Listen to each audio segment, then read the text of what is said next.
temporary trinket of our time. Yan.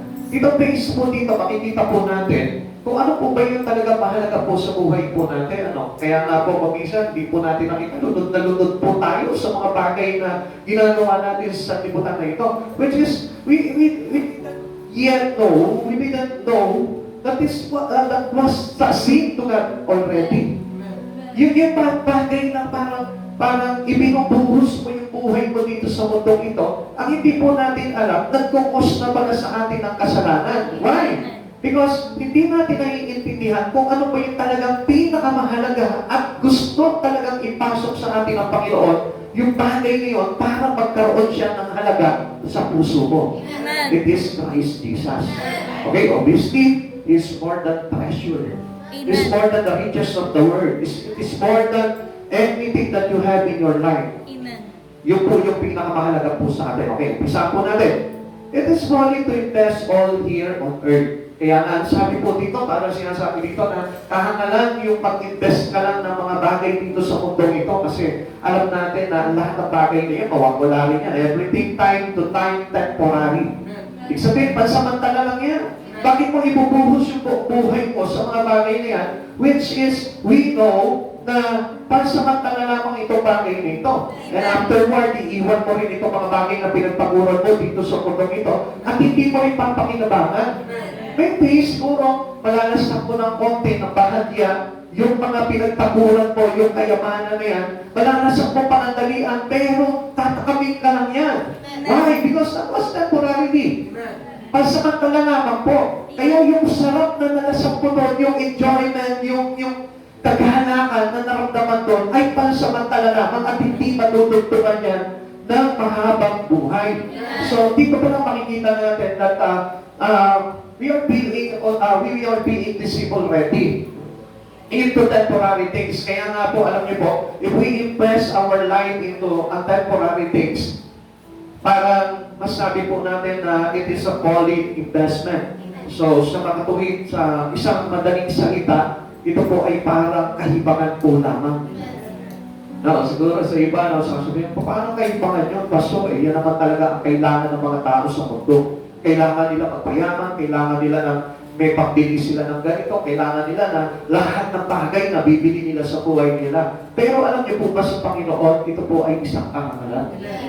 Kaya, kumisan, di ba, parang we are being contradicted to what the Lord telling us or what the Lord will teach us about His Word. Kaya nga kumisan, parang kumukontradict yung ating puso pagdating doon sa mga aral na yon na sinasabi sa atin ng Panginoon na yung mga bagay na pinagpapagalan ng tao dito sa mundong ito ay walang kwenta-kwenta. Amen. Okay, tingnan po natin yung sinabi ng 2 Corinthians chapter 4 verse 18. Ang sabi po dito, kaya ang paningin namin ay nakatuon sa mga bagay na di nakikita at hindi sa mga bagay na nakikita. Sapagkat panandalian lamang ang mga bagay na nakikita, ngunit walang hanggan ang mga bagay na di nakikita. This was the statement of Paul. Ito po yung sinasabi ni Pablo. Para sinasabi niya sa mga tao, ano mangyayari sa akin dito sa mga bagay na ito? Hindi ko pwedeng panghawakan to. Hindi makakapagdugtong ng buhay ko itong mga bagay na ito. Kahit na ako yung maging pinakamayaman sa mundong ito, hindi ito matutugtungan yung buhay ko. Kaya, ang tinitignan nila Paul dito, what was the unseen things which is brought them into eternal. Ibig sabihin po nito, yung kanilang pananampalataya kay Kristo, even though they cannot see anything, na parang hindi sila nakakakita ng bagyang ganda doon sa kanilang paglilingkod kay Kristo, pero alam nila na itong bagay na ito ay talagang mahalaga para sa kanila. Amen. Tingnan niyo po Our Lord gave wise advice for investing. Tayo po ay tinuturuan ng Panginoon o para tayo ay hinahabilinan ng Panginoon na mag-invest sa magandang bagay. At ano po itong magandang bagay nito? Di ba, kung minsan meron po tayo sa negosyo, di ba, meron po tayo mga counseling or seminars or orientations or whatever para mapaganda yung ating pinapasok na business. But this time, si God mismo, si Lord mismo yung nagsasabi sa iyo na ito yung pinakamagandang investment in life. Amen. At ano po ba yun? Ito po yung sinabi niya, Matthew chapter 6 verse 19 to 20. Huwag kayong mag-impok ng kayamanan dito sa lupa, dito'y may naninirang insekto at kalawang, at may nakakapasok na magnanakaw. Sa halip pag-impok kayo ng kayamanan sa langit, do'y walang naninirang insekto at kalawang, at walang nakapapasok na magnanakaw. So, pinapakita ng Diyos dito na kung ano yung bagay na in-invest mo dito sa lupa was temporarily. Ibig sabihin, kaya mawasak, kaya mawala, kaya maglaho. At yun po yung talagang katotohanan na hindi mo talaga mapapakinabangan sa buhay mo. Kaya ano sabi ng Lord? The good advice of God into our life for investment is the one that we lay our treasure in bed. Yung po tayo'y nag-iimpok ng kayamanan sa langit.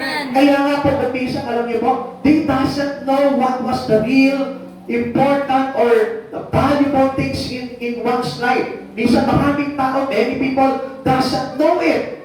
Hindi nila alam yung halaga nito. Kaya ano po ginagawa nila? Ginugugol nila yung panahon nila, yung buhay nila, inuubos nila. Even though kahit na magkasakit na sila, sige pa rin sila sa paggugol nun kasi gusto nila na makamit nila yung yaman ng sanlibutan. Pero that was poorly investment. Lagi po natin tatandaan, it was a poorly investment. Ibig sabihin, para sa Panginoon, kahibangan yung mga bagay na yun. Kahibangan yung mag-impok ka ng kayamanan dito sa lupa na ito. Just enjoy the life. Just only enjoy the life. On how? With Christ Jesus. Kasi alam nyo, ang sarap naman talaga ng buhay kapag may Kristo ka eh. Kahit na mayaman ka, kahit na marami kang pera, kung wala si Kristo sa buhay mo, I tell you, hindi ganun kasarap ang buhay eh. Maybe, may enjoy ka panandalian, pero kapag natutulog ka na, o matutulog ka na, parang maaalala mo yung mga bagay na mabigat eh.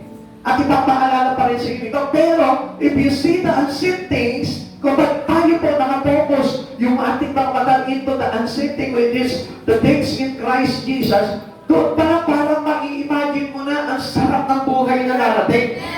Na walang katulad itong buhay na darating. Kaya nga, ang Diyos mismo, si Lord mismo, ang nagsasabi po sa atin, nag-a-advise po sa atin into what good investment we have in our life. At yun po yung pag-iimpok ng kayamanan sa langit. Kaya hindi nyo po napapansin, di ba? Ang daming mga masisipag na negosyante, ang daming mga masisipag na empleyado, ang daming mga masisipag na mag-aaral, pero pagdating sa church, wala yung sipag nila. Pagdating sa mga bagay sa Espiritu, wala yung sipag nila. You know why? Because they didn't take it for granted whatever things that teaching to us by Jesus. Yung mga bagay ngayon, parang wala sa kanila. Para sa kanila, hindi mahalaga yung mga bagay sa Espiritu kasi nga nakatingin lamang po sila, nakapokus sila doon sa mga bagay lang dito sa mundong ito. Their dream, their ambitions, lahat ng bagay na yun, dito lamang. Wala po doon sa bagay sa Panginoon. Kaya doon sa mga bagay na yun, dito minded. Wala po silang bahala na, okay lang. Kahit hindi ako maging close kay Jesus, okay na. Kahit hindi ako maging quiet, kahit hindi ako maging involved sa church namin, okay lang. Okay lang sa iyo yun. Why? Because it is not your priority. It is not your goal. It is not your ambition. It is not your plan. It is not important to you whatever things in Christ Jesus. Kasi alam niyo po, pag si Jesus ang mahalaga sa buhay mo, ito yung magiging priority mo sa buhay mo.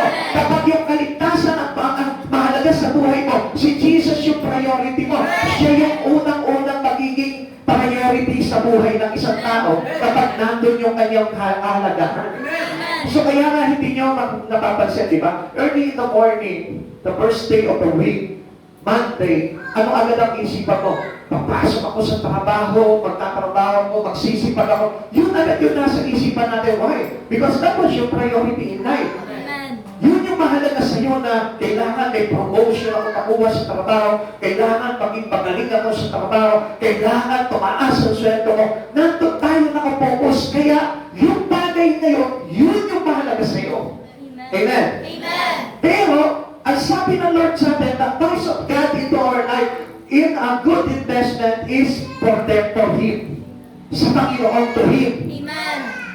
Sa Kanya po yung talagang magandang investment. Amen. Amen. Even Paul, even Peter telling us how good to invest to Jesus. Okay, tingnan po natin itong kay Pedro naman po, Peter invested in Jesus' life. Tingnan niyo po, kasi ito po yung commonly na parang sabi natin kung minsan, mahalaga sa akin si Jesus, pero hindi naman pala. Amen? Most of the people, pag tinanong ko, mahalaga ba sa si Jesus? Yes, mahalaga siya sa buhay ko. But Jesus is not your priority. So meaning, obviously, hindi siya yung mahalaga talaga sa'yo.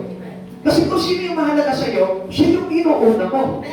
Kaya nga, hindi niyo po ba napapansin kung minsan sa tao mayroong discrimination? Kung sino yung mahalaga sa'yo tao, yun yung laging priority mo sa buhay mo. Amen? Tapos yung tao na hindi mahalaga sa'yo, baling wala lamang siya. Diba? Bahala ka dyan sa buhay mo. Wala akong pakialam sa'yo kasi hindi ka naman mahalaga sa akin. Pero yung tao na mahalaga sa'yo, anong ginagawa mo? Diba? Chinecheck mo palagi siya, binabatayo mo palagi siya, tinuturuan mo siya, o ginagay mo palagi siya because He is important for you. It is the same with God. Kung mahalaga talaga sa si Jesus, not only by your lips, ang pagpapahalaga mo kay Jesus ay nasa puso. He is your priority. Siya yung unang-una. We put our life first to God. Kaya ito si Peter, sabi ni Pedro po dito, Peter invested in Jesus' life. He heard the call of Jesus to follow Him and obey. Amen. Kaya hindi niyo po nababansin, many people was calling by God, pero still they don't obey. Amen. Maraming Kristiyano, they are inside the church already, but they didn't obey. Why? Because hindi yun yung magandang investment para sa kanila. Para sa kanila, mas mahalaga pa rin yung ibang bagay. And sometimes we are opposite to our mind. Bakit po? Kasi kung minsan sinasabi natin, ini-insist natin sa sarili natin, hindi, mahalaga talaga sa akin si Jesus, hindi, siya talaga yung mahalaga sa akin. Pero, what is your action to prove in Christ that Jesus is the most important things or the most valuable things in your life? What is the proof?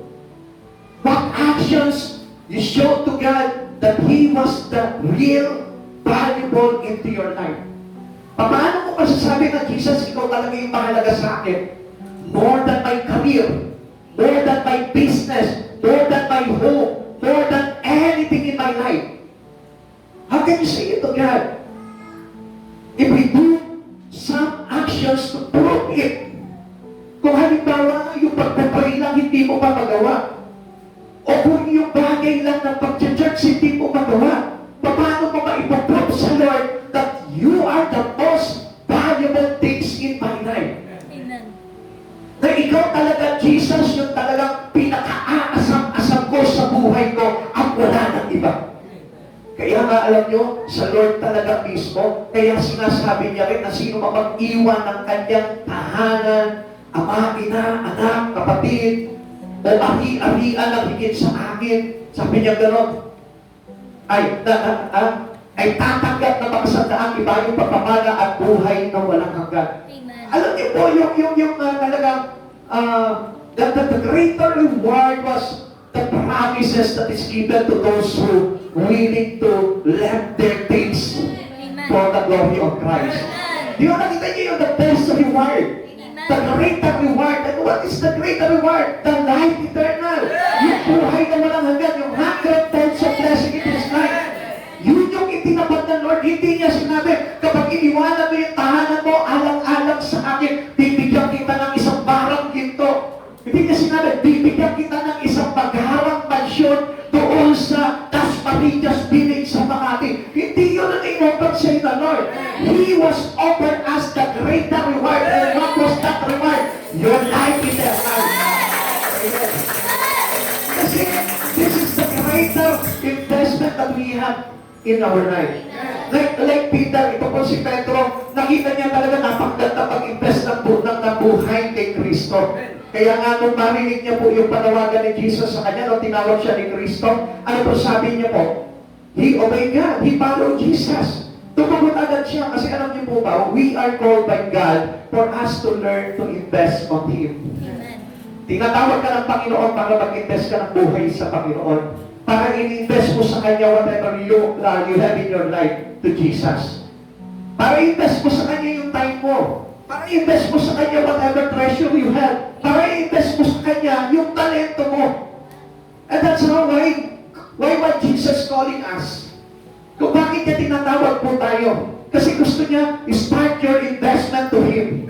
Start to invest your life to Jesus. Kaya ka tinawag niya, the very first time na tinawag ka ng Panginoon, yun yung unang pagkakataon na sinabi sa'yo ng Panginoon, invest mo sa akin yung buhay ko. But, many is not the same thinking with Peter. Kasi ito si Peter po, nung tinawag siya, he obeyed and followed Jesus. Karamihan po sa panahon po natin ngayon, minsan pinagpapabukas pa. Minsan sinasabi nila kay Jesus, when the right time comes into my life, I will serve you and I will follow you. When the right time comes. And when was the right time for you to invest your life to Jesus? That was the right time. That was the perfect time. Kasi yun po yung tinawag ka ni Jesus eh. Ibig sabihin, pag tinawag ka ni Jesus, that was the perfect time for you to invest your life to Him. Kaya hindi na po pinagpapabukas yun, kaya hindi na po binabaliwala yung bagay na yun. Kaya nga si Peter eh, busy si Peter, naghahayuma ng kanyang lambat. Nung tinawag siya ni Jesus, Peter, come, follow me. I will make you a fisher of men. Anong ginawa ni Peter? Don't complain anymore. Wala na po siya sinabi. Binawan niya yung kanyang lamat, iniwanan niya yung kanyang bangka. Sumunod siya kay Jesus. Kasi there is a Holy Spirit na telling us that the better investment is in Jesus. Mayroong banal na Espiritu Santo na magsasabi sa iyo na tama ang gagawin mong pagsunod kay Jesus. Sabi niya po dito, Mateo chapter 4, verse 19 to 20. Better listen to this. Sinabi ni Jesus sa kanila, sumunod kayo sa akin at gagawin ko kayong mga mangingisda ng mga tao. Kundi iniwan nila ang kanilang mga lambat at sumunod kay Jesus. They are not there. They're bold. They their net. Lahat ng bagay na yung iniwan nila, mahalaga sa kanila yun eh.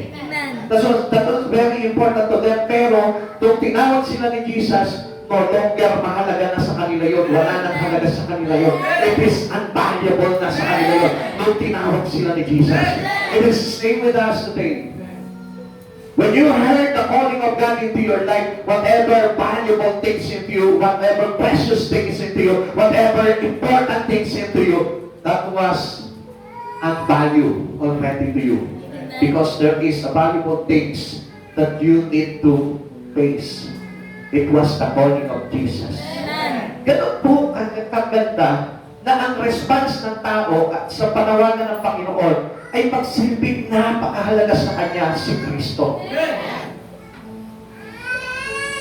Na kapag tinawag ka ng Panginoon, dapat i-claim mo na ito na.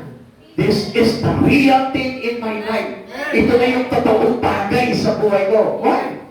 Why did I tell you na ito yung talagang totoong bagay sa buhay mo? Because ang buhay po talaga ng tao ay nandun, hindi naman dito eh.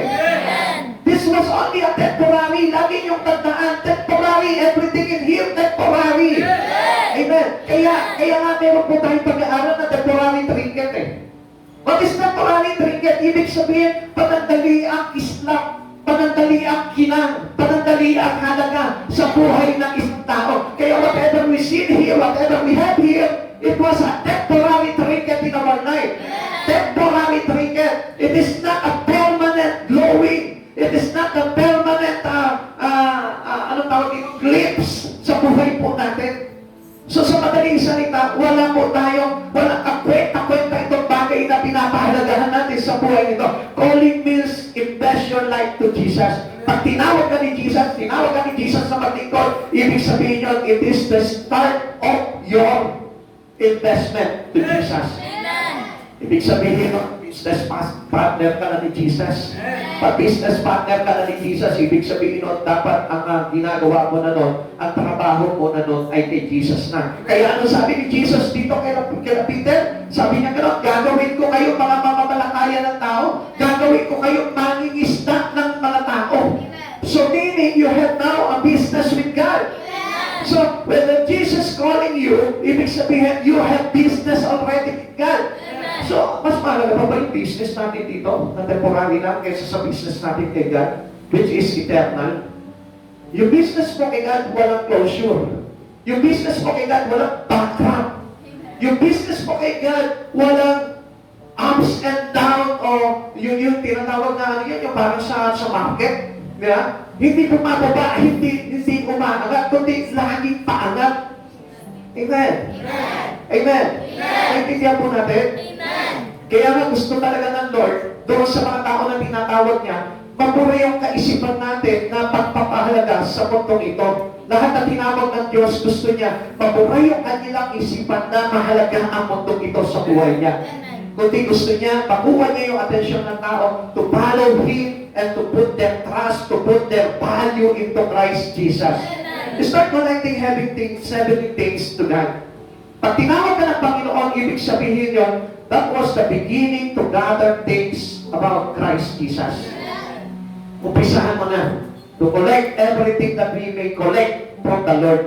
Kung ano ba yung makukolekta mo sa Panginoon, ibig sabihin niya, to lay your treasure in heaven. Kaya nga ng mga minamahal sa Panginoon, gusto ko po na malaman po ninyo ito, kung ikaw nag-church ka, dapat mahalaga sa iyo ang Panginoon. Amen. Kung ikaw kumikilala ka sa Panginoon, dapat mahalaga sa iyo ang Panginoon. He is first to your life. No other things first into you. It is Jesus to be first into your life. Na kahit sabihin po natin na mahalaga talaga sa iyo si Jesus, dapat laging una sa iyo si Lord. Amen. Nothing can hinder you. Like what Paul said, inari ko kalugihan ng lahat ng bagay. Makamtan ko lang ang mas pinakamahalaga. Hindi mo yung mahalaga, oh Lord, mahalaga ka sa akin, pero kailangan ko to. Oh Lord, mahalaga ka sa akin, pero ito muna uunahin ko. No. Hindi po yun yung tinuro ni Pablo sa atin. Hindi po yun yung sinabi sa atin ni Pablo. Kundi ang sinabi sa atin ni Pablo, inari ko kalugihan ang lahat ng bagay. Makamtan ko lang ang mas higit na mainam. Sino po yung tinutukoy niya doon? Si Jesus. Because Jesus is the one who called him. Kaya hindi niyo po napansin, on the road of Damascus, nakita niya yung glory ng Lord. Nakita niya yung real glimpse in life. Nakita niya yung totoong liwanag talaga ng buhay. Nakita niya yung talagang tunay na kislap ng kayabangan. Si Jesus. Amen. Kaya nakita niyo kung paano po nagkaroon ng changed life si Peter, kung paano nagkaroon ng twisting life si Paul pala. Diba? Nakita niyo po kung paano biglang na yung mundo ni Pablo ay nagkaroon po ng tinatawag na he turned his world upside down. Yung dating mundo niya na nandito sa ibabaw na palitan, yung nasa ilalim ang nasa ibabaw, dati nakailalim si Kristo, nilagay niya sa ibabaw si Kristo. Amen. Ganun po dapat tayo. Once you are calling by God, start your investment to Him. Start the beginning of how Jesus to be important into your life already. Yun na po yung kailangan po natin. Lalo-lalo na po, now, till the end of life, He had no regrets. Kaya nga, alam niyo po, noong time na iaalay na si Pablo, ano pong nangyari dito? Walang kwenta sa kanya ang mamatayin. Amen. To die is gain, sabi niya po gano'n dito. Kaya nga, ano sabi niya po, aangin ko pa ito mundo nito, baka kasama ko na yung pinakamahalaga sa akin. Kaya nga, ang daming tao takot mamatay Alam niyo kung bakit takot sila mamatay? Kasi hindi mahalaga sa kanila si Kristo. Pero kapag ang isang Kristiyano mahalaga sa kanya si Kristo, hindi siya matatakot mamatay because this is the great thing that will ever happen or will ever waiting for into our life. Our reunion with Christ Jesus. Makikita ko na yung Master ko. Makikita ko na yung Panginoon ko. Makakasama ko na siya doon sa kalulahati. Kaya ako ko na ang ating Panginoon. No regret. There is no regret. If you choose to be important Jesus into your life, there is no regret. Kaya nga, ang kumisan, alam niyo po, ang pinakamasakit po dito, ang pagsisisi na sa huli. Kasi kung minsan, alam po natin, okay naman itong ginagawa ko Alam niyo po mga kapatid sa Panginoon, kung okay lamang yung mga ginagawa natin, sana po hindi nakasaad sa Biblia yung mga bagay ngayon. Sapagkat it was inspired by the Spirit of God. At alam po natin na itong mga bagay nito ang Diyos na nagtuturo at hindi ang tao. Amen. If you believe in Christ Jesus, if you make Jesus the important in your life, mauunawaan mo kung ano yung sinasabi at ano gusto ni Jesus na mangyari sa buhay ng isang tao. Amen. He had proven that promise, the promise of Christ. Kasi dito pinapakita po dito, ni Peter, sabi po ni Pedro po dito, there's a proven about the promise of Christ. Kaya nga sabi po na 2 Peter chapter 3 verse 9, kung babasahin po natin ito, no? Ang Panginoon ay hindi nagpapabaya sa kanyang pangako gaya ng inakala ng ilan. Sa halip na bibigay siya ng pagkakataon sa lahat sapagkat hindi niya nais na may mapahamak, kundi ang lahat ay makapagsisi at tumalikod sa kasalanan. Okay, hapyaw pa lamang po ni Peter to, pero may kasunod pa po ito. Ito yung pahapyaw niya pa na, kapag parang sinasabi niya dito, kaya pinahintulot ng Panginoon na hindi mo na bumalik si Jesus kasi pinapaalalahanan ka muna na manumpali ka na sa Kanya. Pero hindi niyo po napapansin, maraming tao, they have no afraid, they didn't frightened about what was happened to the world. Wala silang takot. Alam niyo po ba, it was a great reminder to us by God. Yung makarinig ka ng mga umong ng digmaan, yung magkaroon ng mga kaguluhan sa mundo, yung magkaroon ng salot sa mundo, hindi niyo po ba alam, it was a great reminder of God, telling us na magbalik loob na tayo sa Panginoon, telling us na magbigay na tayo ng panahon sa Panginoon, telling us to return to the Lord, telling us to ask forgiveness for our sin. Yun na po yung gusto ng Lord, na manumbalik na po tayo sa Panginoon. Kung bakit ka nakakarinig ng mga digmaan, kung bakit ka nakakarinig ng kaguluhan, kung bakit nagkakagulo sa Pilipinas, kung bakit nagkakaroon ng mga karamdaman, it is telling you, it is a given warning of God, na magbalik loob na ang tao kay Jesus. Kaya nga anong gusto ni Jesus po dito? Hindi tayo mapahama. Kaya nga sabi ni Pedro po dito sa atin, kaya hindi pa ginagawa ng Panginoon yung kanyang mga bagay na pinangako sa atin sapagkat binibigyan pa tayo ng pagkakataon upang tayo ay hindi mapahamak, upang tayo ay magkaroon ng kaligtasan. Alam niyo po, gusto talaga ng Lord pagganap po talaga sa tao to bago siya bumalik eh. Yung makapagsisi tayo at tumalikod sa kasalanan. Amen. Kaya nga paminsan, alam niyo, maraming tao hindi umaamin sa kasalanan eh. Kaya nga sinabi rin po na 1 John chapter 1 verse 9, if you confess your sin, if we confess our sin, why God was telling us, if you confess your sin, bakit hindi nila sinabi na sige, humingi ka ng tawad sa akin? Kasi bakit pag sinabi, if you confess, meaning, kung ipapahayag ng iyong labi, di ba? Ibig sabihin, kung, bakit may kung? Bakit hindi niya nalang sinabi sa atin, ipahayag mo yung iyong kasalanan? Bakit kung ipapahayag mo? Kasi gusto niya na sa iyo maggaling itong bagay na ito. Kung mahalaga sa iyo ang buhay, kung mahalaga sa iyo si Kristo, sa labi mo mismo manggagaling itong bagay na ito. Lord, nagsisisi na ako sa kasalanan ko. Lord, magbabalik loob na ako sa iyo. Lord, kakalikod na ako sa kasalanan ko and do some action for it. Gawin mo ng action yung bagay na yun. Pag sinabi mo sa Panginoon, do an action. Lakipan mo ng action yung bagay na ginagawa mo. Kasi kung halimbawa, sasabihin mo lang sa Panginoon, it is not repentance. Because repentance makes you change. Yung repentance po talaga na totoo, ay mayroong malaking pagbabago magaganap sa buhay mo. Like what was Paul repent to Jesus? Noong time na yun, nung nag-repent si Paul kay Jesus, talagang pinago niya yung buhay niya. A huge change happened to his life. Kaya kung papansin po natin, ang lahat talaga ng totoo nagre-repent sa Panginoon, makikita mo ang laki ng pagbabago. There is a massive changes in his life. Makikita mo na talaga yung kabuuan ng buhay niya halos na bago talaga sa Panginoon. Why? Kasi totoo na tinanggap niya si Kristo, totoo na kung humingi siya ng kapatawaran sa kasalanan. He longs for others to do the same. Gusto po ni Pedro po dito, kung ano yung ginawa niya, gawin din ng tao kasi he made surely na doon siya pinatawad ni Jesus. Alam naman natin, marami rin po kapagpakan ito si Pedro eh. Alam natin na marami sablay din po si Pedro, pero ang maganda po dito, nakita niya at nakilatis niya talaga yung tama sapagkat nakita niya kasi yung kahalagahan kay Jesus. Unless na hindi si Jesus yung mahalaga sa buhay ko, hindi mo makikita yung talagang tama. Amen. Amen.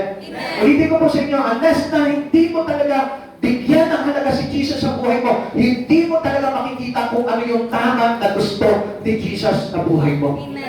Whatever the will of God into your life, hindi mo maiintindihan yung kung hindi si Jesus yung talagang first priority in life mo. First things that is important to your life. He longs for others to do the same. Sabi po ng 2 Peter chapter 3 verse 11. Okay, tuloy na po natin yung kanina. At dahil ganito ang pagiging wakas ng lahat ng bagay, mamuhay kayo ng may kapanalan at sikapin ninyo maging maka-Diyos. Alam niyo po yung bagay na may kapanalan. Ano sabi niya po dito? Mamuhay kayo ng may kapanalan at sikapin ninyo maging maka-Diyos. Whatever you do in the Word, it is not called holiness. Whatever things that you do in the Word, I may not say that is holiness. Ano bang bagay na ginagawa mo sa mundo, it is not holiness. Sorry to tell you, na yung mga bagay na ginagawa natin sa sanlibutan, it is not a part of holiness. Because holiness comes to Jesus. At alam po natin kung anong business ni Jesus. Amen. Amen. His business is holiness. Amen po ba tayo doon? Kaya kahit nasabihin po natin, wala akong ginagawa masama, ako'y nabubuhay sa mundo na ito na wala sinasagasaan, still, it is not holiness.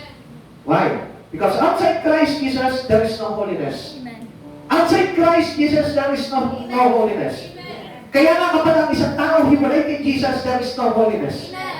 Kaya nga, unless na ang buhay mo ay idikit mo kay Kristo, makikipaglaga sa iyo si Kristo, doon lamang papasok sa iyo yung kabanalan. At yung kabanalan na yun, it comes from the Spirit of Jesus. Sa Kanya galing yun. Kaya nga kapag halimbawa, abala ka sa mga bagay dito sa liputan ito, there is no holiness. Pastor, kahit na ma-declare ko na nandito lang sa tabi ko si Jesus, yes. Focus your life into Him. Kaya nga sabi dito, mabuhay kayo ng may kapanalan at sikapin ninyo maging maka-Diyos. Siguro naman hindi ka magiging maka-Diyos kapag halimbawa out of business tayo. Let's say, okay, bigyan mo kayo ng example po dito. Halimbawa, meron kang isang maliit na karinderya. How can you focus your life into that karinderya? Paano ka mag-focus doon sa iyong karinderya mo as well as meron kang ibang trabaho? Paano mo mapapasarap yung luto mo as well as mekaniko ka? Amen. Siyempre, pag nagkasunod-sunod yung sasakyan na ginagawa mo, hindi mo mapapasarap yung luto mo. Bakit? Kasi wala din yung focus mo. So sa madaling salita, if you won't focus your life to Jesus, there is no holiness. Amen. Amen. Siguro, hindi pa pagpambulaan, ano? Okay, bigyan kita ng isang sitwasyon. Halimbawa, nagtatrabaho ka. Meron kang paperworks. Paperworks, gumagawa ka. At huwag mo sabihin sa akin na kapag nahirapan ka sa paperworks mo, hindi mag-iinit ang ulo mo. Hello? Totoo po ba? O sige, balik tayo sa tindahan. Balik tayo sa karinderya. Halimbawa, nagtitinda ka ng mga ulam, nagtitinda ka ng karne, nagtitinda ka ng kung ano-ano doon sa tindahan mo. At pagkatapos may lumapit sa iyo na parkyano at sasabihin sa iyo, mahal mong magtinda, pero wala namang kasarap-sarap yung niluluto mo. What do you feel? Ha? Ano? Magagalit ka pa rin. So, yung such thing na yun, hindi magkakos na yun ng holiness. Amen. Amen. Pastor, hindi, Kristiyano na ako, hindi na ako magagalit eh. Kung gusto yun. Diba? Hindi po, pwede po plastikin yung sarili mo eh. Still naka-attach ka pa rin doon sa bagay na yun. Kahit na hindi ka mag-react, pero dito sa puso mo, grabe naman ito, kapag nakumani ito ah. Kawa mo marunong magluto. Di ba? Minsan may ganun tayong expression na. Kasi ganun yung reaction po talaga ng tao eh. So, ibig sabihin po ito, if you get anger, you are away from the holiness of God. Amen. Kaya nga yung spirit of patience, which is the fruit of the Holy Spirit, nawawala yun sa puso natin. Unless if you focus your life into Jesus, if you value Jesus, things in Jesus, doon lamang po magkakaroon ng holiness ang isang tao. At doon po tayo magkakaroon ng tinatawag na mga Diyos. Focus your life to Jesus and you adopt the holiness of God. Kaya nga marami pong mga tao, hindi banal pero pinapaging banal dahil kay Kristo. Amen. Amen. Peter encouraged everyone to do the same thing. He really knew what was happen later into your life. Alam niya kung ano mangyayari sa iyo Alam niya na kapag nilapit mo yung buhay mo kay Kristo, alam niya na magiging banal ka rin katulad ni Jesus. Alam niya na kapag ang isang tao laging nakalapit ang buhay, laging nakalaga kay Kristo, alam niya na magiging priority nito soon si Jesus sa buhay niya. Kaya napakasarap ko, na wala kang alam sa mga bagay sa Espiritu, pero isinisiksik mo yung buhay mo kay Kristo. Pagdating ng araw, si Jesus ang magiging priority mo. Peter made a clear call for wise investing. Kaya nga, ito po yung pinakamahalaga po dito Yung si Pedro po mismo, tinatawagan niya tayo para tayo po mismo ay sumunod doon sa mga bagay na katulad ng ginawa niya. Now, ano po ba yung ginawa po dito ni Pedro? Kasi dito nakita po ni Peter po dito na una, the deceptions of possession lead us astray. Okay, ito po yung hindi nakikita ng tao, which is nakita po dito ni Pedro. Hindi nakikita ng tao, pero nakita ni Peter. Kasi many people, basta sila gumagawa sa mundo na ito, ng mga bagay na halimbawa nakaset sa plano nila, iniisip nila hindi yun makakapaglagay sa kanila sa pagkawalay sa Panginoon. Iniisip nila hindi maglalagay sa kanila yon sa pagkaligaw. Iniisip nila hindi maglalagay sa kanila yon sa pagkapariwara o pagkawasak ng kanilang buhay. Okay, titignan po natin kung paano po ito. Ang sabi po dito, the deceptions of possessions lead us astray. Kung ano yung bagay na pinanghahawakan natin ngayon. What we hold into our belongings. What we hold into our hand. Kung ano yung bagay na pinanghahawakan natin. Let's say, pinanghahawakan po natin yung businesses natin. Pinanghahawakan po natin yung trabaho natin. Pinanghahawakan po natin yung mga bagay na pinapahalagahan mo sa mundong ito. It makes you astray. It leads us astray. Ibig sabihin, pwedeng paglagay sa iyo ito sa pagkaligaw. Aminin po natin yan. Kaya nga po maraming nawawala sa Panginoon. It is because of these things. Yung mga pinanghahawakan po ng tao. At yan yung common reason kung bakit ang maraming tao hindi makapaglingkod sa Lord. Aminin po natin yan. And that was the reality of life. Yan po yung katotohanan kung bakit maraming tao hindi talaga nagpahalaga sa Panginoon. Because of these things. Yung mga bagay na pinanghahawakan nila sa buhay po nila. Kasi ayaw nila masabi na they are loser. Pero gusto ko malaman mo, loser ka sa mundong ito, pero winner ka naman kay Jesus. Amen. Pag hindi ito yung iyong pinahalagaan sa buhay. Peter know everything in this world, bringing us astray. Sinasabi ni Pedro po dito na lahat ng bagay na pinagkakaabalahan mo sa mundong ito, na makapaglalayo sa iyo kay Jesus, ay makakasira sa buhay mo. Amen. Amen. Kaya nga nauwi sa pagkaligaw, sabi niya po ganun dito Amen. Amen. Okay, 2 Peter chapter 3 verse 10. Ngunit ang araw ng Panginoon ay darating tulad ng isang pagnanakaw. Tulad ng isang pagnanakaw. Sa araw na iyon, ang kalangitan ay biglang mawawala sabay ng isang malakas na ugong. Matutupok ang araw, buwan at mga bituin, ang mundo at ang lahat ng mga bagay na naririto ay mawawala. Asan ka na ngayon? Astray. Amen. Amen. Asan ka na ngayon? Astray. If you put your trust into the things in the world, you got astray. Amen. Maglalaho ka rin kasama nitong mga bagay nito. Matutupo ka rin katulad ng mga bagay niyon. Katulad ng araw, katulad ng bituin, katulad ng mga bagay na nakikita mo sa mundong ito. Kasama kang mawawala nitong mga bagay nito. Amen. You got astray. Kaya nga sinasabi po sa atin ni Pedro ito Nasabi niya po gano'n, it is the deception into our life, about our possession. Kaya nga gusto po, ay paalam po sa atin ni Peter po dito, what was the real good investment? That we might invest our life into Jesus. That you invest your life to Jesus, to Jesus, to Jesus.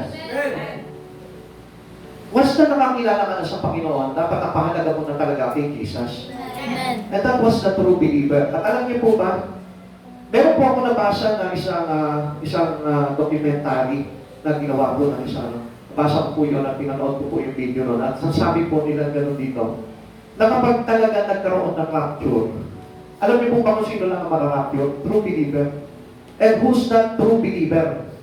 Those who priority God into them. Amen.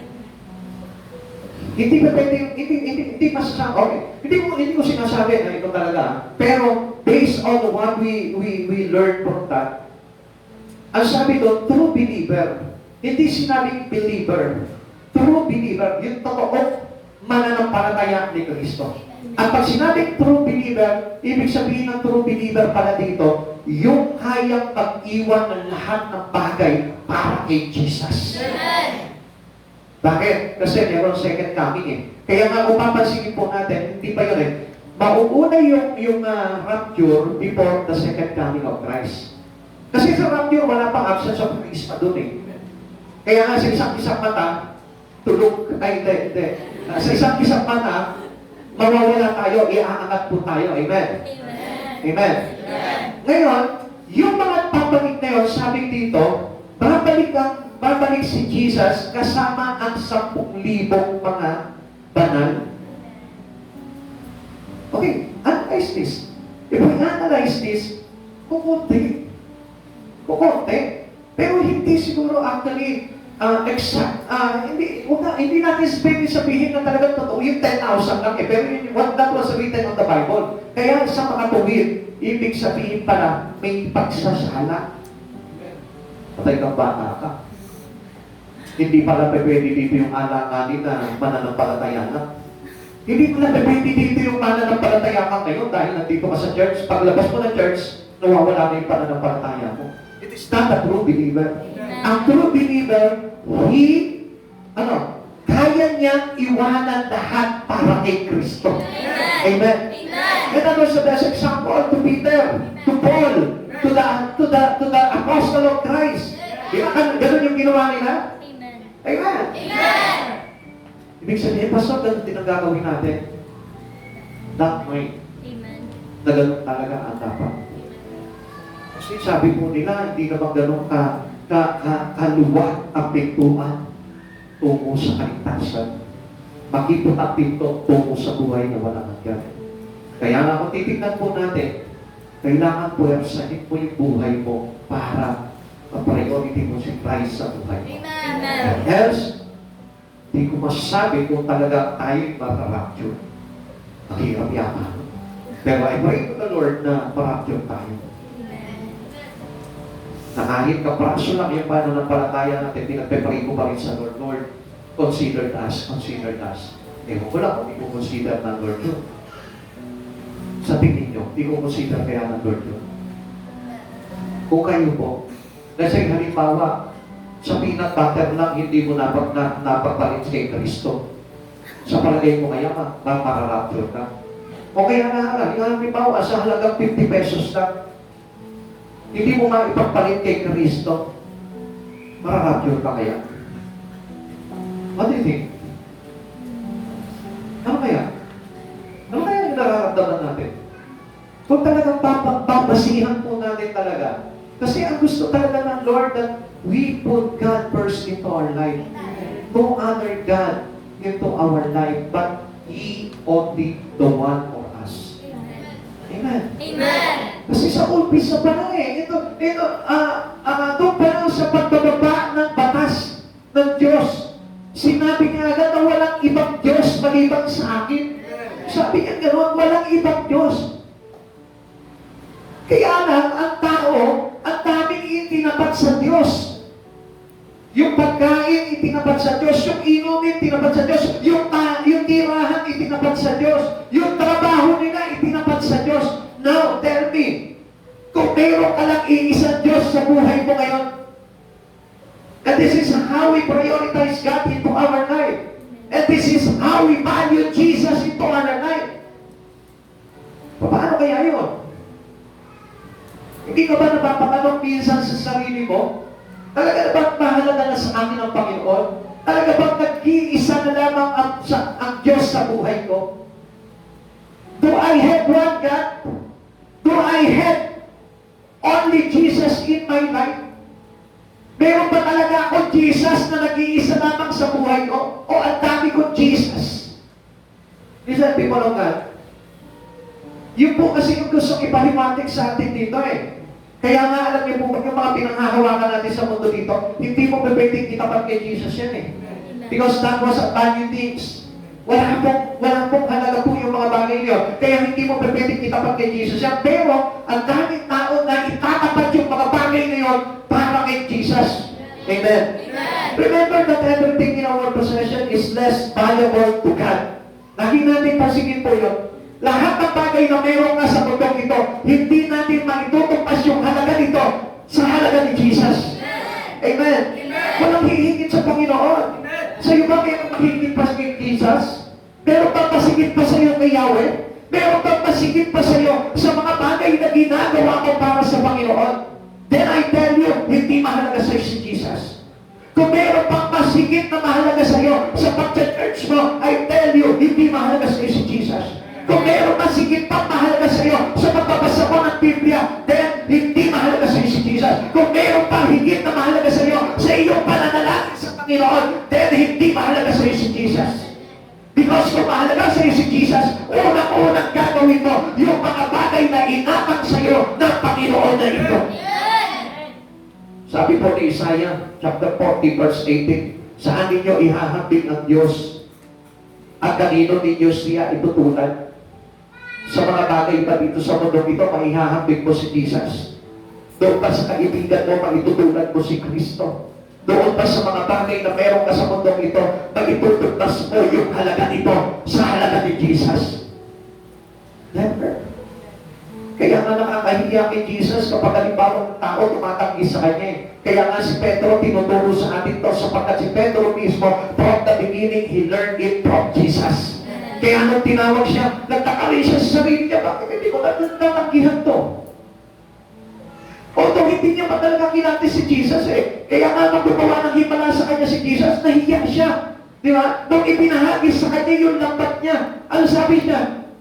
Nung nag-miracle si Jesus na napuno yung kanyang labat, ano sabi niya kay Jesus? Apart from me, I am a sinner. Doon niya nakilatis yung sarili niya na napakaliit niya pala sa harapan ng Panginoon, na wala pala siyang kwenta dito sa Diyos nito sapagkat nakita niya how valuable Jesus into him, how precious Jesus into our life. At yun po yung gusto ko na malaman po ninyo doon, na ikaw mismo dapat mahiya ka sa Panginoon at hindi mo maibibigay talaga ang buhay mo kay Kristo kung hindi si Jesus yung priority ng buhay mo. Nakakaya po yun. Nakakahiya po kay Jesus yun.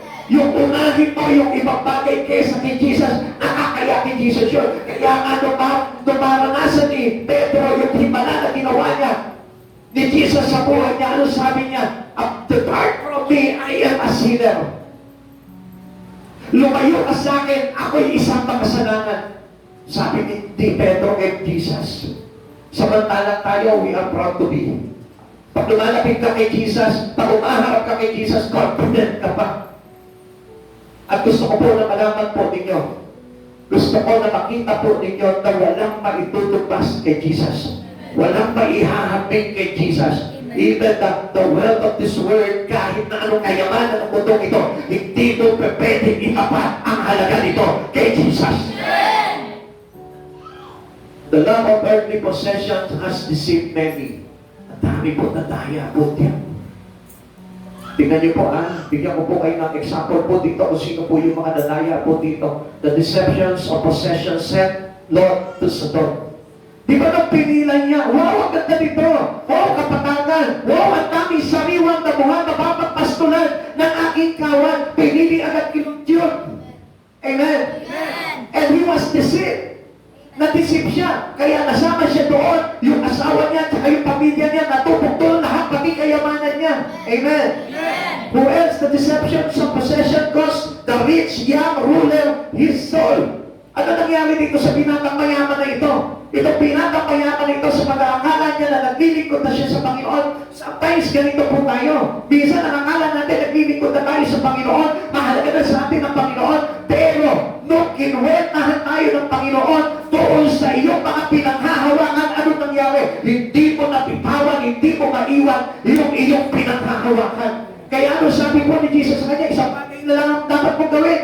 Ibenta mo lahat ng iyong ari-arian at ipamigay mo sa mga duga at sumunod ka sa akin. Ano po nangyari po dito? Tinanggi niya si Jesus at hindi niya tinanggap yung offer ni Jesus sapagkat ang mahalaga pala sa kanya ay yung kanyang kayamanan. It is the same with us today.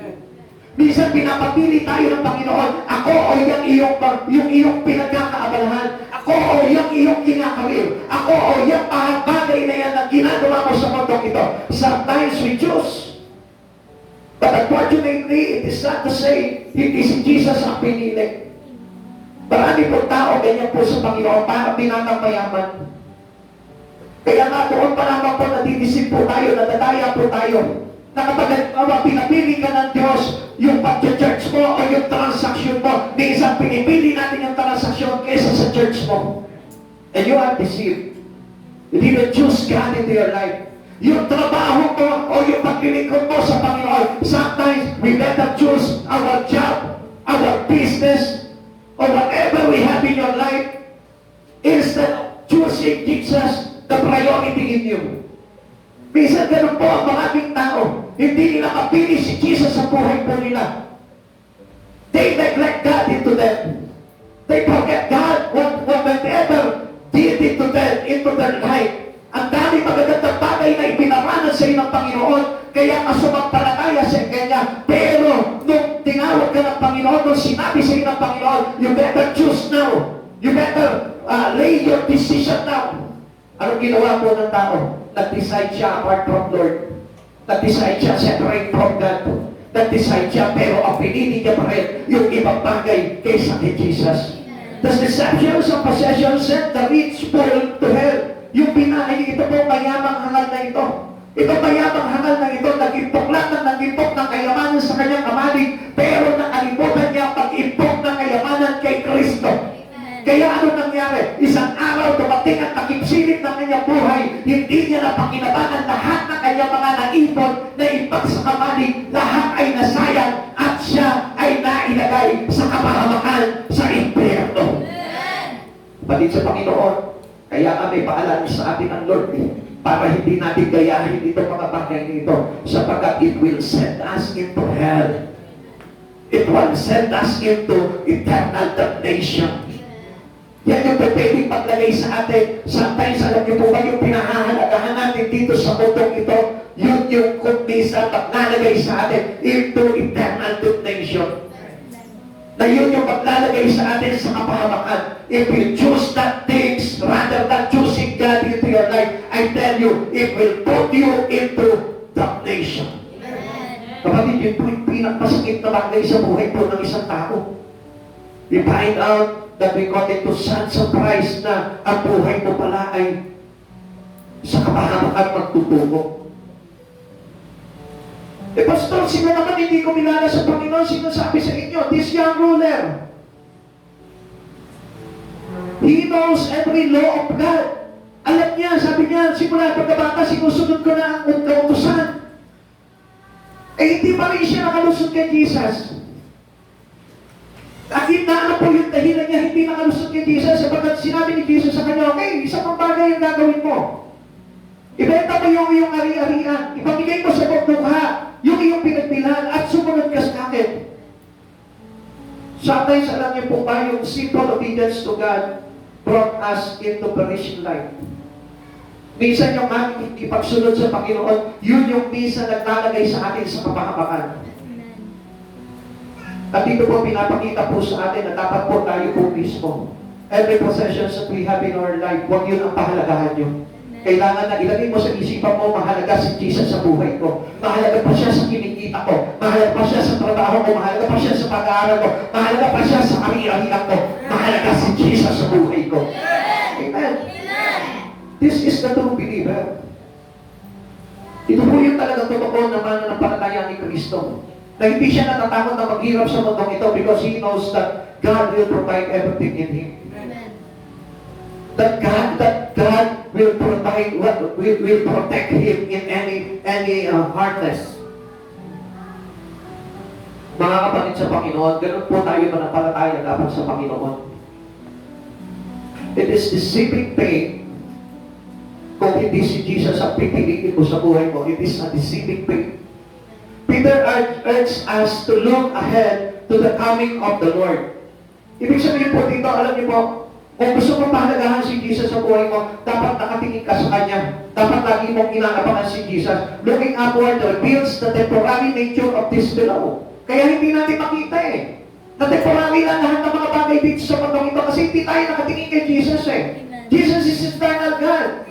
Si Jesus ay pangwalang hanggan. Ang lagi nakikita mo kasi yung temporal eh. Kaya para sa iyo, you sight normal. Diba? Nakikita mo yung bagay na yun na normal lang. Na ito yung mahalaga. Na ito yung kailangan ng tao. Bakit? Kasi hindi ka tumitingin kay Jesus eh. Na dapat po, we are looking ahead to the coming of the Lord into your life. Na kapag tumating na si Jesus sa iyo, abangan mo na yung second coming niya. Amen? And you know that? Kung paano po naaabangan mo yung second coming, focus on Christ Jesus because hindi mo makikita yung second coming ni Jesus na yun kung hindi ka nakapokus talaga ng todo sa Kanya. Amen? If you are being bothered with anything in the world, kapag ikaw ay para mga gulong-gulungan dito ka sa mga bagay na nangyayari sa mundo at hindi mo ipinukos yung iyong paningin, yung iyong isipan, yung iyong puso kay Kristo, I tell you, hindi mo malalaman kung ano yung mga bagay na nangyayari sa mundong ito. Kaya nga, para sa atin, parang hindi po nila alam kung ano yung nangyayari na eh. Kaya nga marami pong hindi na nampalataya sa Panginoon. Akala po nila na ganyan lang, normal lang ang pangyayari sa mundo. Akala nila na it was only a normal things happen. Na mawawala rin lahat yung mga bagay niya, maglalaho rin yung mga bagay niya, and it will bring back into the normal ways of life. Mga kapatid sa Panginoon, hindi na normal po yan. Kaya nga, if we focus our life into Jesus, kung si Jesus yung mahalaga sa atin, kung naman tayo nakatuon, kaya hindi ka matataya ng mga bagay na nangyayari sa mundo. What will your possessions be worth when Christ return? Ano ba yung mahalaga doon? Magiging mahalaga pa kaya yung mga bagay niya na pinanghahawakan mo ngayon, pinagkakaabalahan mo kapag si Jesus nandyan na. Eh, di ko po iiwan ito. Tutal, nandiyan na si Jesus eh. Sa palagay mo, pwede ba? It is too late. It was too late. Because yung grace period was now. Ito na yung grace period of God. Para makapagsisi tayo, makapagpaligloog tayo at makagawa tayo sa kabanalan ng Diyos. Ito na yun. Nandito na tayo. Kaya nga, pag nandiyan na si Jesus, wala kang magagawa. Judgment na yun. Ibig sabihin nun, yung hatol sa iyo, dala-dala ng Jesus yun. Yung reward mo, dala-dala ng Jesus yun. It's either your reward or your punishment will brought to you by God, by Jesus. Kaya nga ngayon pa lamang, gawin mo na yung nararapat kung sa reward pa o sa punishment.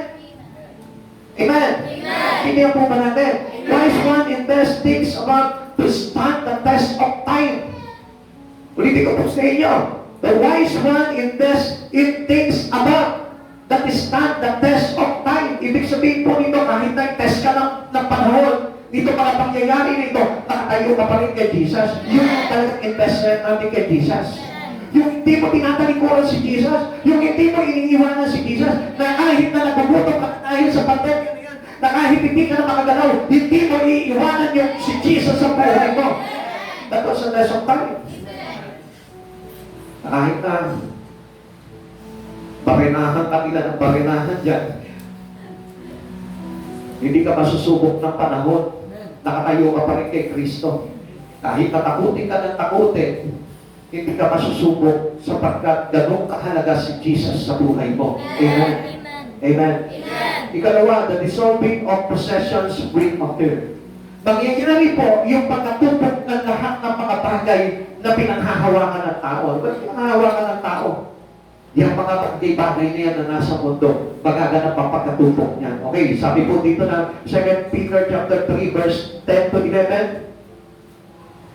Ngunit ang araw ng Panginoon ay darating tulad ng isang pagnanakaw sa araw na iyon. Ang kalangitan ay biglang mawawala kasabay ng isang malakas na utok. Matutupok ang araw, buwan at mga bituin ang mundo. At ang lahat ng mga bagay na narito ay mawawala. At dahil ganito ang magiging wakas ng lahat ng bagay, mabuhay kayo ng may kabanalan at sikapin ninyo maging mga Diyos. Tinukulit sa atin ng Panginoon po ito. Gusto ko na tumatakbo sa atin itong last part na ito. Kasi yun po yung talagang dapat na magiging pampangga natin sa mga bagay na yan. Sa pag-agunaw ng mundo, ito po yung magiging ating panangga. Ito po yung ating pinapanghahawakan po dyan. Ano po yun? Yung po tayo mabuhay na may kabanalan at sikapin ninyong maging mga Diyos. Na kahit matupok yung mundo na yan, hindi ka na aabutin yan, wala ka na dito. At yun po yung pinakamaganda niya. Na bago magganap ang mga bagay niya, nato ka na sa piling ni Jesus. Nato ka na sa piling ng Diyos. At wala ka nang nakakakutan pa kasi nagawa mo yung hinihingi ng kalooban ni Jesus. Amen. Eh paano kung halimbawa, ganyan na yung panahon. Nagpaparamdam na sa si Jesus na malapit na siya bumalik, pero ikaw busy-busy ka pa rin sa mga bagay na ginagawa mo sa mundong ito at wala ka pa rin ginagawa para kay Jesus.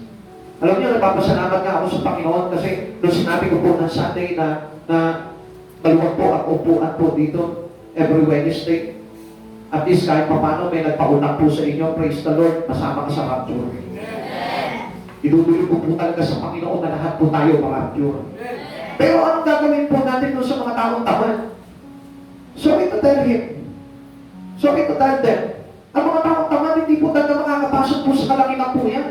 Pagtamad ka sa mga bagay sa Espiritu, pagtamad ka na gumawa sa mga bagay kay Kristo, hindi ka tatanggapin doon. Kasi ang gagawin natin doon is all worship. O paano gagawin mo doon? Nato ka lang sa isang sulok. Habang ang lahat nag-worship, ikaw lang maiiwan doon. Ato ka sa may bahay mo, nato ka sa may masyon na pinagawa sa ni Jesus. Anong ginagawa mo doon? Nagluluto. Hello? Gusto ko malaman mo ngayon para magpakasipag ka na kasi kailangan ng Diyos doon yung mga masisipag na sumamba sa Panginoon. Okay? Kaya nga alam niyo po, ang goal po natin ngayon, bago dumating ang Panginoon, dapat mapulong po tayo dito.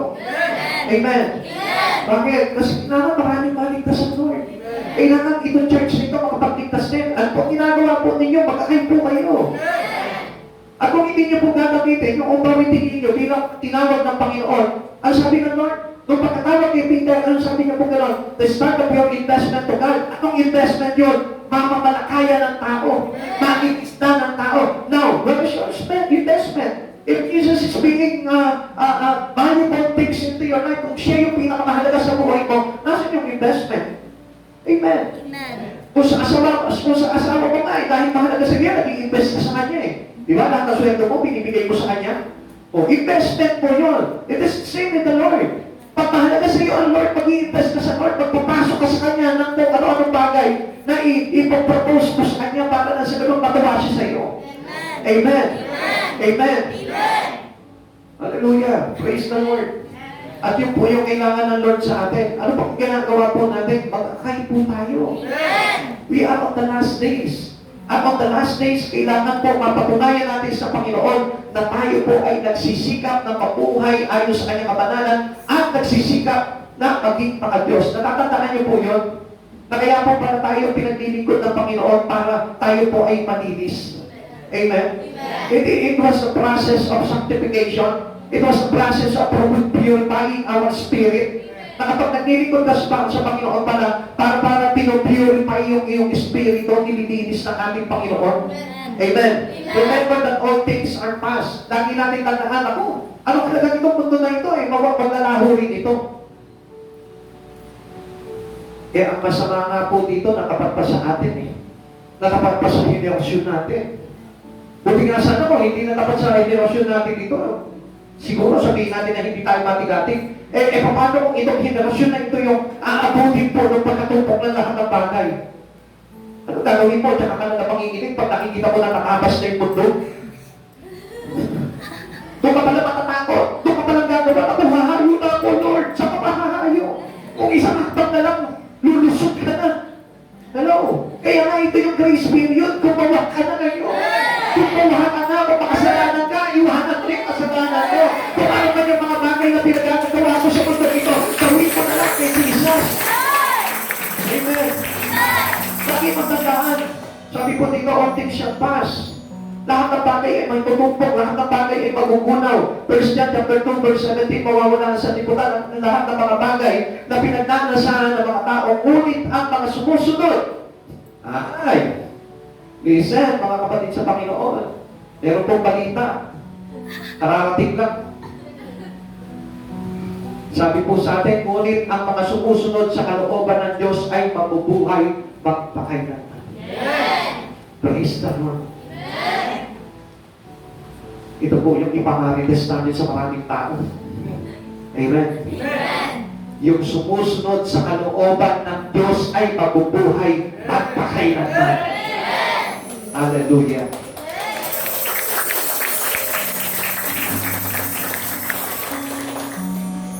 Pakitanong mo nga yung katabi mo, hindi ka ba natatakot? Kung nakikita mo nagbabagsak ka ng mga bituin. Kasi kung matatakot ka kasi naiiwan ka dito eh. Kasi yung mga hindi na-rapture, makikita talaga yun. Amen? Makikita nila, hindi sila na-rapture eh. Makikita nila yung mga magiging magaganap dito, yung pagbabaga, yung mundo. Grabe, nandito ka, nagbabaga yun po. Nakakapaligid po, nagbabaga na. Amen? Hindi parang sinabi ko, nasa impyerno ka na rin. Imagine that. Consider this frightening scene. Consider po natin itong nakakatakot, nakakalundos-lundos na kaganapan na ito sa buhay natin. O nandito ka. O ano bang hinihintay mo ngayon? E samantala nga sabi ng Lord, yung sumusunod sa kalooban ng Diyos ay mabubuhay magpakailanman. O ano bang gagawin mo? Bayo ka na. Magkakay ka na. Gawin mo na kung ano yung dapat na gawin yung pinagagawa sa atin ng Lord. Yung pagkatawag kay Peter, gagawin ko kayong pamamalakayan ng tao. Yung pagkatawag sa iyo, ganun din po yun. Yun nga lang, hindi Peter ang pangalan mo eh. Amen?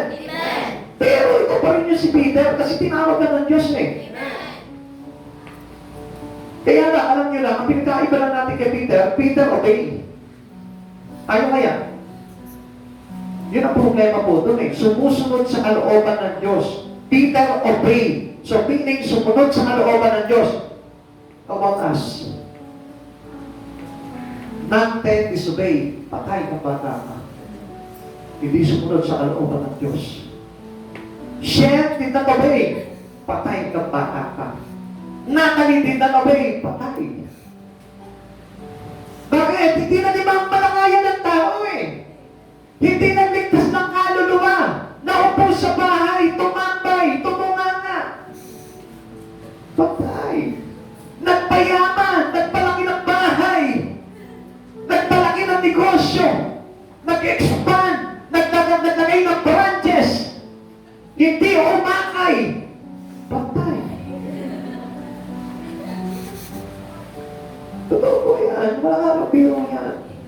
At gusto ko po na malaman po ninyo, yun yung kalooban ng Lord eh. We invest our life to Him. Kailangan i-invest natin yung buhay natin sa Panginoon. Dahil alam natin na ang lahat ng bagay dito sa mundong ito ang big dissolve.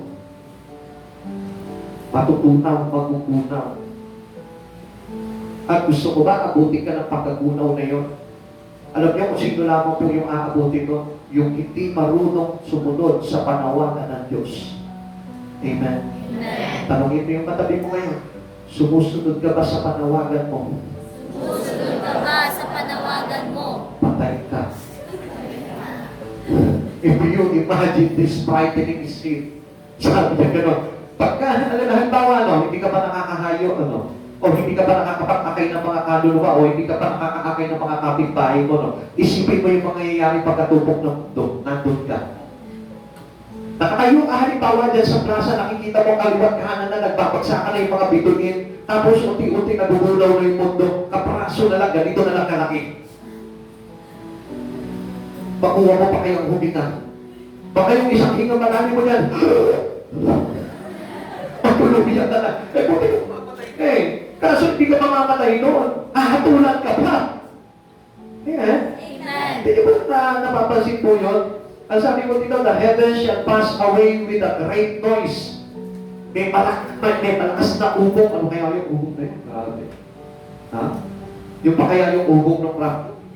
Tapos na kasi yung rapture dito eh. Pagka nangyari po yun eh. Ibang ugong na to. Kasi talagang yung ugong na yun, siyempre, yun lang magbagsakan ng kaldero eh. Malakas na yun eh. Di ba? Yung magbagsakan ng planggana, di ba? Parang pamumugakit. Di ba? Napapatalong ka ba? Eh, nagpapagsakan kaya yung buwan. Nagpapagsakan yung mga bituin. Ano kaya ugong doon? Napansin niyo kung gaano kalakas ang kulog? Di ba kapag dumadagugtong yung kulog kapag may bagyo, di ba? Napapatalong po ka ng tao. Di ba? Eh, yung kaya, paano kaya yun? Kung halimbawa makita mo yung mismong Earth, tinatamaan ng asteroid, boom! Eh, nato ka pa naman sa pagitan. Di ba natatakot, no? The elements will melt and ferment him. Grabe yung init no? Di ba? Ngayon nga lang eh. Tinatamad kang humayo kasi mag-init. Eh gano'n kaya itong ferment him na ito na sinasabi ko dito? The earth and its work will be burnt out.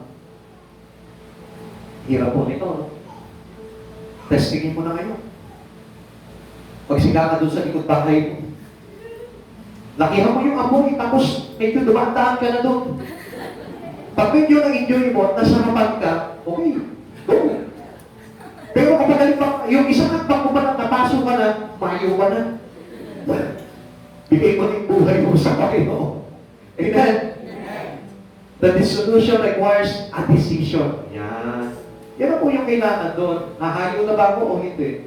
Gagawa na ba ako sa Panginoon? Magpapakabanal na ba ako? Maglilinis na ba ako ng buhay ko? Magpapalik loob na ba ako? Hihingi na ba ako ng tawad? At magpapago na ako ng tuluyan?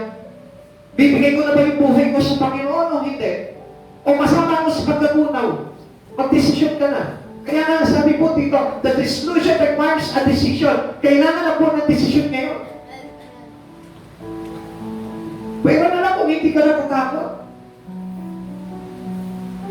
Palagay ko kahit si Superman naaabutin ito eh. Wala siyang tatakbuhan eh. Kasi pati langit, gugunawin ng Lord. Ang langit, ang lupa, ang lahat.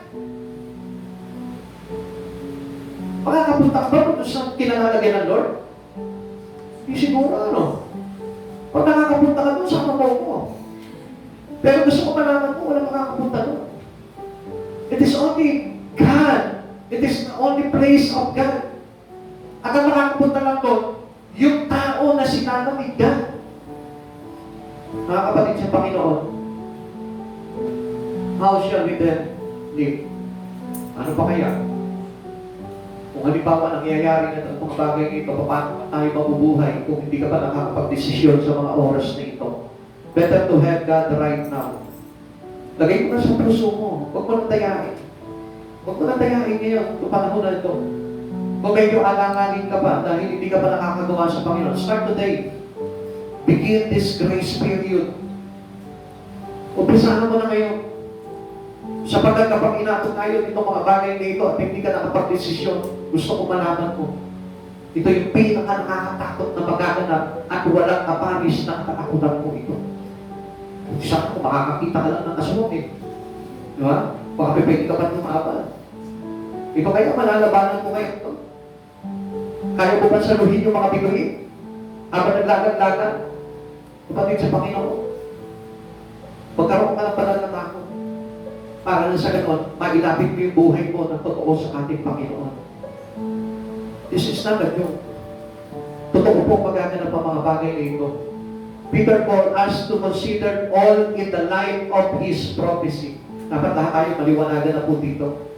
Lahat po tayo makita na po natin itong katotohanan na ito. What manner of person ought yet to be? Ano po yung mga tao na dapat ngayon? Na maging maganap sa buhay po natin. Yung sinasabi po natin, sikapin po natin na mamuhay ng mga Diyos. Banal na pamumuhay. Kapatid, yun ang kailangan natin ngayon. Yung banal na pamumuhay. Mga minamahal sa Panginoon, kailangan yung magiging mga Diyos na talaga. Hindi yung Diyos-Diyosan lamang. Hindi yung parang magiging makatanga Diyos lamang. Yung kundi yung talaga maka-Diyos talaga sa puso, sa Espiritu.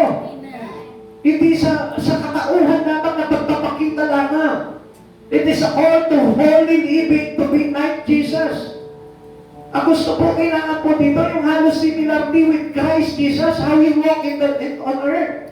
Kung paano po parang lumakad si Jesus po dito, kung magagawa mo yun, gawin na po natin yun. Be Christ-like. Ano po ba gusto ni Peter po dito na maging pamumuhay ng lahat? Yung po sinabi po sa verse 11, sabi po sa atin, at dahil ganito, magiging bukas na lahat ng bagay, mamuhay kayo na may kabanalan at sikapin na maging paka-Diyos. Ngayon, mga kapatid sa Panginoon, we are on the last days. Ano na po ba dapat natin gawin po ngayon? What manner of person ought yet to be? Kailangan ba ano na po tayo maging? Ikaw. Tayo lahat. Ano na po ba yun dapat natin gawin ngayon? Magtamad-tamaran pa rin po tayo sa Panginoon. Ikatlo, the dividing of possessions earns judgment. Kapag ito po yung para baga nakapagpahiwalay sa iyo, ito mga bagay na pinanghahawakan mo sa mundong ito po yung hahatol din po sa atin pagdating ng araw. What shall we do with our possessions in light of Christ's return? Ano magagawa po ng mga bagay na pinanghahawakan mo? Ano magagawa ng kabisihan mo sa mundong ito kapag dumarating na po si Jesus? Ano magagawa ng iyong titulo? Ano magagawa ng kayamanan mo? Ano magagawa ng kung anong meron ka sa buhay nito kung dumarating na si Jesus? Anong gagawa ng bank deposit mo? Anong magagawa ng mga ari-arian mo? Kung makikita mo nandiyan na si Jesus. Hindi mo na dapat inabangan yung mga bagay na yun because the most important things in our life is only Christ Jesus. Kaya nga unasan yung kayamanan natin, nandun ang puso natin eh. Kaya nga kapag halimbawa si Jesus yung kayamanan mo, pag tumarating si Jesus, nandun ka na sa Kanya. At hindi ka na aabutan dito sa mundong ito sapagkat ginawa mo kayamanan si Jesus, ginawa mo mahalaga sa buhay mo si Jesus. Kaya kapag tumarating na si Jesus, uunahin kang isalba ni Jesus bago magawin ang lahat ng bagay na pagkakisolve ng mundong ito. 2 Peter chapter 3 verse 12, habang hinihintay ninyo ang araw ng Diyos, magsikap kayong mabuti upang dumating agad ang araw na ang kalangitan ay matutupok at ang mga bagay na naroon ay matunaw sa matinding init. Magsikap na mabuti. Magsikap kayong mabuti, sabi ng Lord. Magsikap tayo mabuti, sabi ni Pedro. Siguro hindi ringid po sa atin yan sapagkat ang Diyos po mismo, sinabi po sa atin mismo. Pagsikapan natin mabuhay ayon sa kabanalan ni Jesucristo. Gives to the Lord and His word lay up the measures in heaven. Start today now. Mag-ipon ka na ng kayamanan mo sa langit sapagkat malapit ang dumating ang Panginoon. Ngayon pa tayo maikling panahon na kailangan gugulin na natin to spend this whole life to Jesus. Yung lakas mo, spend it to the Lord. Lahat na meron ka ngayon sa pinanghahawakan mo sa buhay mo, gamitin mo na sa Panginoon. Your 3 T's in life. Yung 3 T's sa buhay mo. Yung time, talent, and treasure. Gamitin mo sa Lord yan. Gamitin mo na sa Panginoon yan. Huwag mo nang panginayangan. Huwag mo nang itago sa buhay mo. Lose hold of your possession. At sa oras po na ito, mga kapatid sa Panginoon,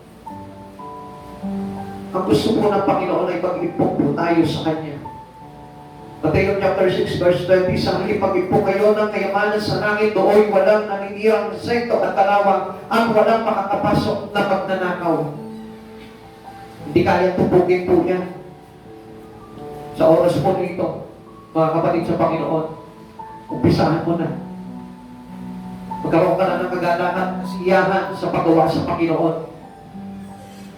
According to George Muller, sabi niya po dito, God judges what we give by what we give. Mag-iipok ka lang, mag-iipok dito sa mundong ito. Baka yun ang maging kahatulan po ng bawat isa po sa atin. Mag-iipok ka sa Panginoon, gumawa ka sa Panginoon. Para na sa ganon, yung hatol ng Diyos sa atin ay maging mabuti. Instead of judging us or instead of punishing us, we earn a great reward from the Lord soon. He come into this world. Mga kapatid sa Panginoon, be ready. Ihanda po natin yung ating mga sarili sapagkat nalalapit na po ang pagparito ng ating Panginoon. Ang gusto ng Lord, lahat po tayo maligtas. Every one of us, kahit na ikaw, na hindi pa nasa puso si Kristo, gusto ka maligtas ng Diyos. Kahit na ikaw na hindi pa gusto ang pagpapahalaga kay Jesus, gusto ka maligtas ng Diyos. Kaya nga binibigyan tayo ng pagkakataon sa oras na ito.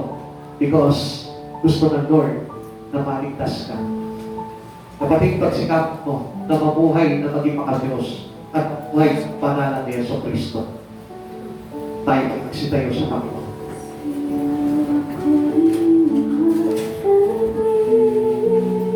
Sa salamat po sa dakilang araw na ipinagkaloob sa atin ng Panginoon sapagkat binigyan po tayo ng pag-asa ng ating Panginoon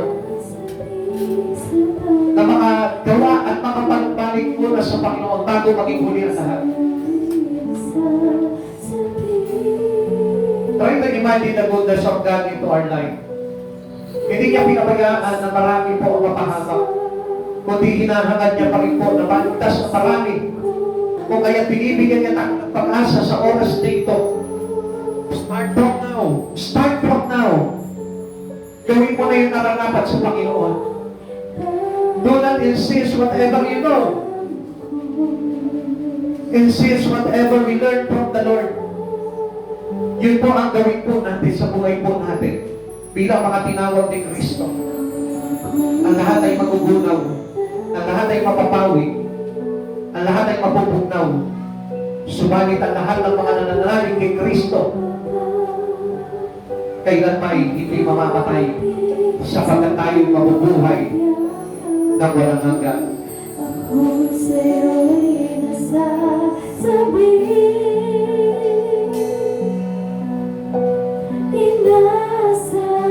inasam-asam na maranasan ko ang kalapitan mo.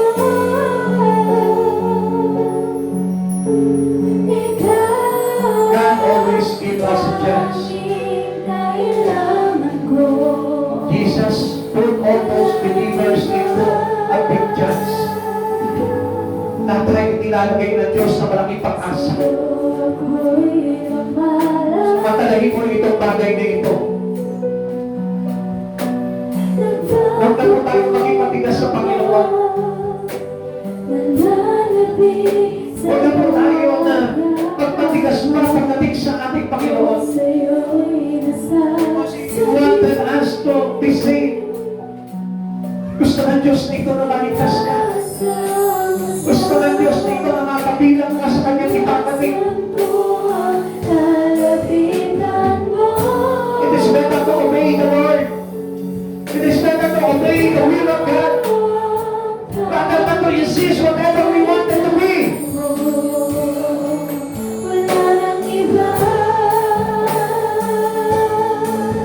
Panginoon, ang nais namin, Lord.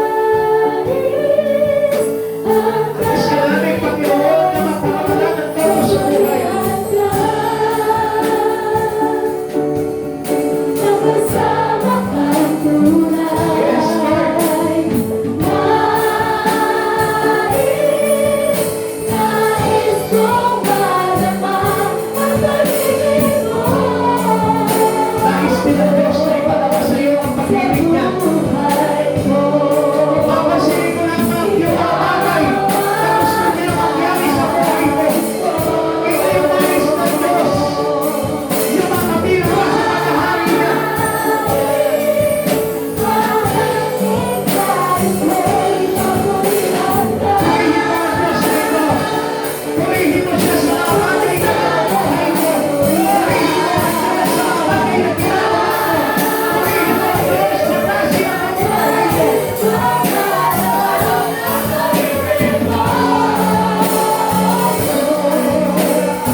aminin mo sa oras na ito na minsan hindi naging mahalaga sa iyo si Jesus. Aminin mo sa Kanya. Humingi ka ng tawad sa Kanya. Sabihin mo, Panginoon, patawarin mo ako. Kung minsan hindi ka naging mahalaga sa akin, Lord. At iba yung mga bagay na napapahalagaan ko sa buhay ko, Lord. Subalit mangako ka sa oras na ito sa Panginoon na siya na yung magiging mahalaga sa buhay mo. Habang hindi pa dumarating ang panahon ng pagkatupok na lahat ng bagay, sabihin mo sa Panginoon, Lord, ikaw na yung pahahalaga ko sa buhay ko. Pinagsisisihan ko lahat ng aking mga pagkakasala. Pinakalikuran ko lahat ng kasalanan, lahat ng kasamaan ng mundong ito, Lord. At nanunumbalik kami sa buhay na banal na iyong ipinagkakaloob sa bawat isang ugat. Sabihin mo sa Panginoon. Sabihin mo sa Panginoon kung ano yung nais mo. Sabihin mo sa Panginoon kung gaano mo siya minamahal. Sabihin mo sa Panginoon kung ano yung nais mo na maganap ngayon sa buhay ko habang hindi pahuli ang lahat. Marami na pagkakasala, aminin mo sa Kanya. You confess your sin to Him. Is faithful. He will forgive us. Kapag ang Diyos dito sa mga tao na lulubalik sa Kanya. Kapag ang Diyos dito sa mga tao tumakalikod sa mga pagkakasala at nalulubalik sa kalooban ng Diyos. Hintay ka niya, kapatid. Isuko mo sa Kanya lahat ng kasamaan. Isuko mo sa Kanya lahat ng kalikuan. Isuko mo sa Kanya ang pagmamalabot. Isuko mo sa Kanya ano bang katamaran sa paglilingkod ko. Kapatid, sige. Nais ng Lord dito, aminin mo sa Kanya. Aminin mo sa Kanya na marami kang pagkukulang. And He's willing to forgive us in every iniquities. And He's willing to forgive us in every sin. Kaya ang patawarin ng Diyos sa lahat ng pagkakasala. Basta manako ka sa Kanya, nanunumbalik ka sa Kanya, at kakalikod sa lahat ng kasamaan, at magpapakumbaba sa Kanya. Ang Diyos ay willing na patawarin ka. Ang Diyos ay hindi magkukulang. Ang Diyos ay hindi nagdadamot na ibigay sa iyo ang kapatawaran na yan. Kapatid, mabuti ang Diyos. At sa oras nito, hinihintay niya lamang sa iyo na aminin mo ang lahat sa Kanya at magpaligloob ka sa Kanya. Sumunod sa Kanyang kalooban. Madali lamang. Madali lamang ito. Hindi mahirap naman ang panig sa Panginoon. Piliin mo lang ang Diyos sa buhay mo. Unahin mo lamang ang Diyos sa buhay mo. Huwag mong pahalagahan anumang bagay na meron ka sa mundong ito. Hayaan mo ang lahat ng pahalaga mo ay mapunta kay Kristo. Hayaan mo ang lahat ng kahalagahan ay kay Kristo. Put your value into God. Put the value into Christ Jesus. Make Jesus the precious in your life. He's more than gold. He's more than diamond. He's precious than stone. Napakahalaga ng Diyos na ito. Sapagkat ang lahat ay maglalaho kung maglalaho sa buhay ko si Kristo. At mawawala ang lahat ng bagay. Subalit si Kristo ay mananatili magpakailanman. Kasama ang lahat ng mga tumatanggap sa Kanya. Kasama ang lahat ng mga nananalig sa Kanya. Kasama ang lahat na pumili na si Kristo ang maging mahalaga sa kanyang buhay. Pasalamatan mo ang Panginoon sa buhay na ito sapagkat inalaw niya na magkaroon ka ng malaking pag-asa na makapanumbalik sa Kanya. Manalangin tayo sa Panginoon. Ama naming Diyos, nagpapasalamat po kami sa dakilang araw na ito na iyong ipinahayag sa amin, Panginoon, na ikaw pala ang dapat na maging mahalaga kaysa sa lahat ng bagay na mayroon kami sa buhay na ito. Panginoon, inaamin namin ang aming mga pagkukulang sa iyo. Nahingi kami ng tawad. Panginoon, lobin mo na kami makapanumbalik muli sa iyo, Lord. Makasunod sa iyong kalooban at magawa ang nais mo na kabanalan na pamumuhay na nararapat sa mga tao, lumalapit sa iyo, Lord.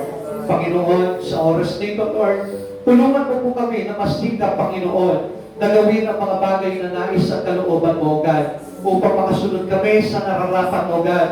At kami, Panginoon, ay mapabilang sa iyong pagliligtas pagdating ng araw, O God. At hindi kami mapabilang sa pagkatupok ng buong sanlibutan. Panginoon, hayaan mo, pawiin mo ang aming takot at agam-agam.